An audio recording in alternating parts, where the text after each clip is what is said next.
ये हैं हमारे राहुल रास्तोंगी।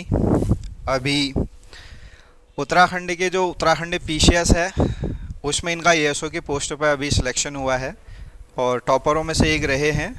तो सर्वोदय आईएएस की ओर से इनको भूगा भेंट किया जाता है और हमारे एक अच्छे एक विद्यार्थी भी रहे हैं और सर्वोदय आईएएस इनके उज्जवल भविष्य की कामना करता है। काफ़ी अच्छे विद्यार्थी रहे हैं। तो मिठाई लेके आए हैं, आप लोग भी खाएंगे मिठाई और हम भी खाएंगे, है ना। सिलेक्शन की मिठाई खाने में तो कुछ अलग ही इंटरेस्ट आता है। कैसा लग रहा है आज आपको सिलेक्शन लेने के बाद? बहुत अच्छा लग रहा है। अच्छा लग रहा है, आशीर्वाद से। बिल्कुल। तो पहले और आज में कैसा महसूस कर रहे हैं आप? तो पहले तो सर ये था कि बेरोजगार थे सर, अब आज रोजगार मिल गया। बिल्कुल। काफ़ी अच्छे विद्यार्थी हैं हमारे और जो कहा इन्होंने। तो पहली जॉब ही सर यही है। अच्छा। ना सर कभी कोई गवर्नमेंट, ना सर कोई प्राइवेट। अच्छा, फर्स्ट जॉब ही यही है आपकी। चलो मिठाई खिलाते हैं फिर आपको।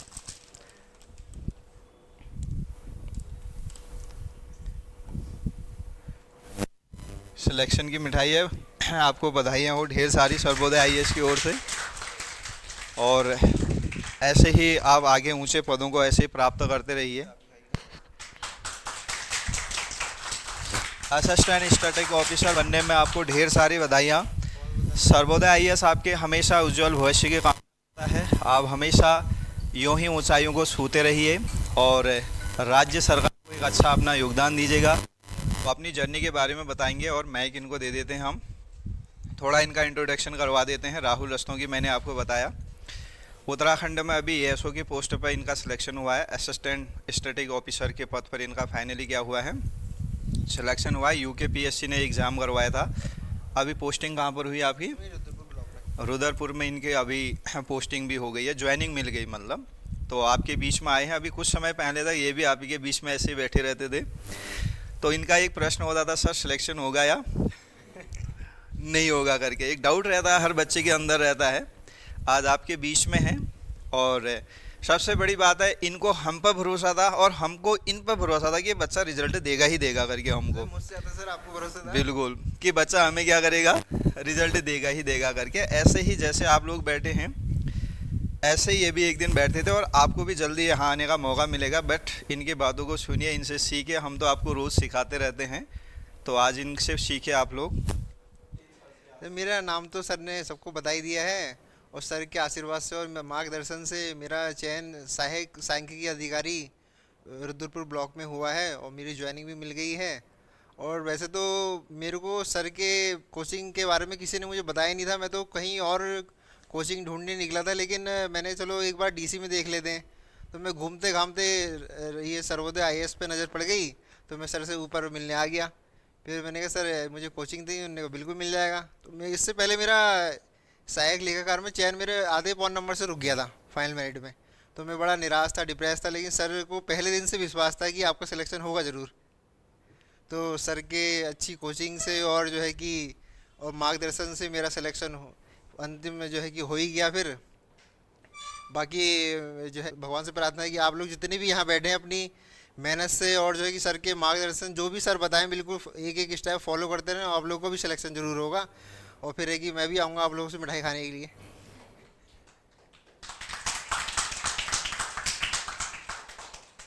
सर मैं अभी कुछ ही टाइम पहले यहाँ ज्वाइन कर चुका हूँ, तो मेरा एक सवाल नहीं है, मेरे बंचेस ऑफ क्वेश्चंस हैं आपके लिए।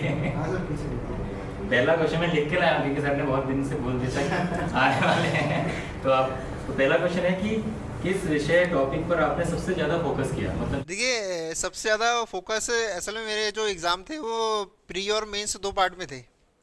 तो पहला पार्ट सबके लिए कंपलसरी था, बाकी दूसरा पार्ट की अपने अपने स्ट्रीम के अनुसार था। किसी की कॉमर्स थी, किसी की इकोनॉमिक्स थी, किसी की मैथ्स थी, किसी की स्टैट्स थी। तो सबसे ज़्यादा फोकस मैंने पहले पार्ट पे ज़रूर किया क्योंकि उसमें ज़्यादा कंपटीशन था, क्योंकि वो तो सभी के लिए था कंपलसरी, हिंदी और स्टैट्स वाला पार्ट। हाँ, तो मैंने हिंदी तो सर ने जो पढ़ाई उसके बाद तो मैंने कितनी बार मैंने रिवाइज़ कर दी, मुझे याद भी नहीं है। और सर ने बताया था कि आप लास्ट 20 ईयर क्वेश्चन रिवाइज़ करिए, उसमें से आता ज़रूर है। तो है कि कम से कम 7-8 क्वेश्चन तो आए होंगे टोटल पूरे उसमें 100 नंबर वाले पार्ट में। और वो डिफरेंस बहुत क्रिएट कर देता 7-8 नंबर तो। टाइम मैनेजमेंट और जो रिवीजन स्ट्रेटजी है ना, वो थोड़ा सा आप खुल के बता दीजिए। देखिए टाइम मैनेजमेंट का ऐसा है कि सर कि जिस समय आपको सही लगता है कि आपको अगर सुबह के टाइम पे अच्छा समझ में आता है तो आप उस समय पढ़िए, दोपहर में सही से समझ में आता है तो आप उस समय पढ़िए, या रात में समझ में सही आता है तो आप उसमें पढ़िए। मेरे को तो ये था कि मैं रात में तो 1-2 बजे तक जग सकता हूँ, लेकिन सुबह नहीं उठ सकता 4-5 बजे। वो तो है कि अगर एग्ज़ाम वाले दिन भी होगा तब भी मैं 4-5 बजे उठूंगा ही नहीं। और पेपर में सबसे ज़्यादा जो चुनौतीपूर्ण क्वेश्चन थे वो कौन कौन से थे? मतलब आपको क्या लगा, कौन सा पोर्शन आपको लगा कि ये बहुत चुनौतीपूर्ण है? देखिए ऐसा हर एक पेपर में ऐसा होता है कि 10 से 20 क्वेश्चन, अगर 100 नंबर का क्वेश्चन है तो पेपर है, तो अगर उसमें से 10 क्वेश्चन तो ऐसे आते हैं कि हम बिल्कुल भी उसके बारे में जानते नहीं होंगे। मतलब बहुत कम होगा कि हाँ हमने सुना है या बिल्कुल ही, तो उसको तो बिल्कुल ही आप साइड करके रखिए पेपर में कि हाँ ये अभी अटैम्प्ट करने ही नहीं है। बाकी जो 90 क्वेश्चन है कि अगर सपोज करो आपको डाउट है तो आप एक मार्क कर लीजिए, इसे मैं बाद में करूँगा। और जिसमें बिल्कुल ही आइडिया नहीं आ रहा वो तो उसी टाइम आप क्रॉस कर दीजिए कि वो करना ही नहीं है, क्योंकि वो 10-1 नंबर का जो गैप होता है वो बहुत मतलब कंपटीशन में आगे पीछे आपको करने की वो करता है। तो सर आपने मॉक टेस्ट या सैम्पल पेपर जैसे कुछ इस्तेमाल किया? हाँ वो सर ने बताया था, और मैं तो पहले ही से कह रहा था कि सर के मार्गदर्शन से ही सिलेक्शन हुआ, तो सर ने जो बताया था। सर अब कभी कभी क्या होता है ना कि लिखने की स्पीड और जो जब आपका मेंस होता है और उसमें सटीकता लाने के लिए उसमें क्या मतलब लास्ट के 20 डेज या लास्ट के 2 मंथ जो होते हैं जो बहुत ही हायरार्की वाले होते हैं, तो उसमें आपने क्या स्ट्रेटजी अपनाई? नहीं अब जो हमारा मेंस था वो भी ऑब्जेक्टिव टाइप था इसमें, मतलब प्री मेंस दोनों ऑब्जेक्टिव टाइप थे। लेकिन ये मैंने आपको बताया ना कि हर एक पेपर में ऐसे होते हैं कि 10-20 क्वेश्चन तो ऐसे होते हैं कि आपने कहीं पढ़े ही नहीं होते हैं। तो मतलब है कि मैं तो ये था कि लास्ट में नहीं करता हूँ, जैसे जैसे आते जाता मैं करता जाता हूँ। लेकिन जो क्वेश्चन लगा कि यार बिल्कुल नहीं आ रहा तो उसे बिल्कुल उसी टाइम क्रॉस कर दीजिए कि दोबारा देखना ही नहीं है इसको। तो एक ही मेरा 3 घंटे का एग्ज़ाम था, जो लास्ट मेन पेपर था वो 200 मार्क्स का था। तो ये स्ट्रेटजी थी मेरी कि 1 घंटे में 60 क्वेश्चन तो करने करने हैं। सर मुझे पूछना था कि मतलब आप पढ़ते कैसे थे? एक साथ पढ़ते थे कि मतलब 8 आवर्स आपने निकाल लिए पढ़ने के लिए, या जितने भी आवर्स आप पढ़ रहे हैं तो एक साथ पढ़ते थे, या गैपिंग में कब पढ़ते थे?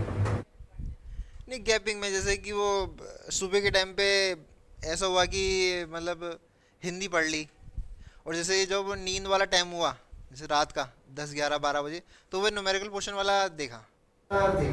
सर मतलब ये भी है कि एक डाउट कि जैसे एक सब्जेक्ट कंप्लीट करना चाहिए कि मतलब ऐसा है कि उसमें पूछना पढ़ना चाहिए? नहीं नहीं, अगर आप एक सब्जेक्ट लगातार पढ़ते रहेंगे तो आपको बोरियत हो जाएगी। तो है कि मतलब थोड़ा थोड़ा पढ़ के चलिए, क्योंकि उसमें सब में इंटरेस्ट बना रहेगा ना। जैसे आजकल पॉलिटी पढ़ रही हूँ तो मेरा फ्लो बना हुआ है, तो मुझे कोई और सब्जेक्ट पढ़ने का मन नहीं करता, तो इसलिए कि मतलब क्या करना चाहिए क्योंकि और सब्जेक्ट भी देखने हैं। हाँ तो उसमें है कि अब जो जैसे आपका इंटरेस्ट है तो आपका जो अगर आप और सब्जेक्ट में 4 घंटे लगाओगे तो आप उसमें 2 घंटे में समझ जाओगे। तो है कि उतना पढ़ के बाकी और सब्जेक्ट को भी मैनेज करना होगा ना, क्योंकि पॉलिटी से या मेरे एक सब्जेक्ट से तो नहीं हो पाएगा पेपर क्रॉस, सभी में टाइम देना है।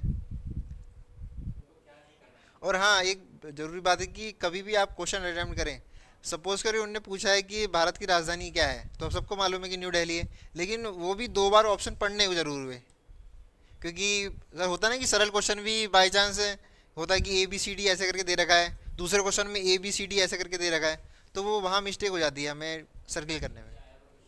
हाँ बिल्कुल बिल्कुल, और सर मेरे साथ हुआ ही है ऐसा।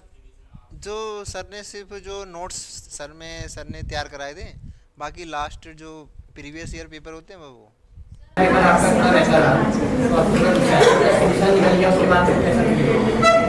बहुत अच्छा फील हुआ कि मतलब है कि इतनी पढ़ाई करी, इतनी मेहनत करी, सफल हो गई। नहीं हो पाते, बहुत डिस्ट्रैक्शन हो जाते हैं बीच बीच में, तो बिल्कुल कंसिस्टेंट रहने के लिए और कंसंट्रेशन मेंटेन करने के लिए क्या करना चाहिए? देखो कंसंट्रेशन ना कि पहले दिन से ही नहीं हो जाता है, वो थोड़ा थोड़ा समय लगता है कि पहले अगर आप पहले दिन अगर आप आधे घंटे पढ़े तो कोशिश करना है अगले दिन में 1 घंटे लगातार पढूं, फिर है कि वो हल्के हल्के टाइम बढ़ता जाता है। और है कि मेन बात यही, बाकी वो जो जितनी भी सोशल मीडिया ऐप्स हैं उसको अनइंस्टॉल कर दीजिए, मैंने तो यही करा था। जैसे 4 दिन लगता है उसको बढ़िया करके, फिर 5वें दिन जैसे आप कह रहे हैं 1 घंटा चले, ठीक है वो हुआ, नेक्स्ट डे चौथे 5वें दिन फिर डिस्ट्रैक्ट हो जाते हैं, फिर कंसिस्टेंट बनाने में कोशिश यही कि भले ही दिन में 1 घंटा पढूं लेकिन पढूं ज़रूर मैं, क्योंकि वो थोड़ा फ्लो में आने में समय लगता है, ये सबको लगता है। ऐसा नहीं है कि वो पहले दिन बैठे तो पूरे दिन पढ़ लिया। अगर वो पहले दिन में पूरे दिन पढ़ लिया फिर तो वो कई दिनों तक इच्छा ही मर जाएगी पढ़ने की। सर कई बार ऐसा होता है कि हमने रिवीजन तो कर चुके हैं हम, लेकिन कुछ टाइम बाद दोबारा देखो तो फिर वो सब मेमोरी में जा चुका होता है। तो वो रिवीजन में होता है, मतलब पिछली बार मेरे साथ भी हुआ था कि लैक ऑफ रिवीजन, मुझे लगा था कि कमी रह गई है रिवीजन की। तो है कि कम से कम रिवीजन जितना हो सके उतना करिए, क्योंकि जितना आपने पढ़ा है कम से कम वो तो परफेक्ट हो ना, कि अगर वहाँ पे क्वेश्चन दिखे तो बिना ऑप्शन देखे ही यहाँ भाई इसका आंसर ये होगा। मैं चाहती हूँ कि आपने जब ग्रेजुएशन किया था तो उसके बाद क्या आप मतलब आपका मेन फोकस एएसओ ही था या कुछ और टेस्ट? ग्रेजुएशन के स्टार्टिंग में मतलब मैंने सीए का शुरू किया था, चार्टर्ड अकाउंटेंट।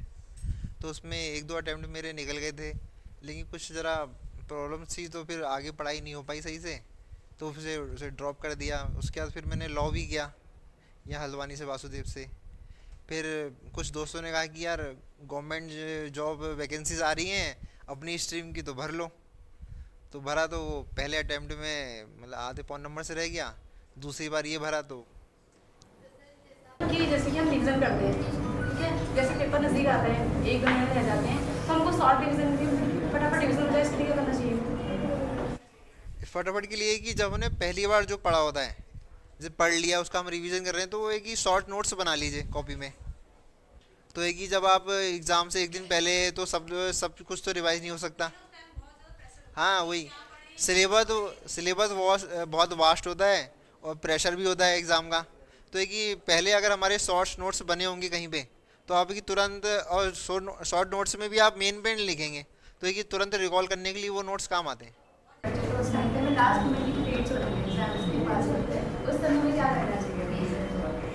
उस टाइम पे ये है कि जो है कि जितना पोर्शन हमारा रह गया है पढ़ने को, तो उसका एक मैनेजमेंट कर लेना चाहिए कि हमें पूरे दिन में इस सब्जेक्ट को इतना टाइम देना है, इस सब्जेक्ट को इतना देना है, और बाकी जो आपने पहले जो जितना पढ़ा है उसका रिवीजन मस्ट है।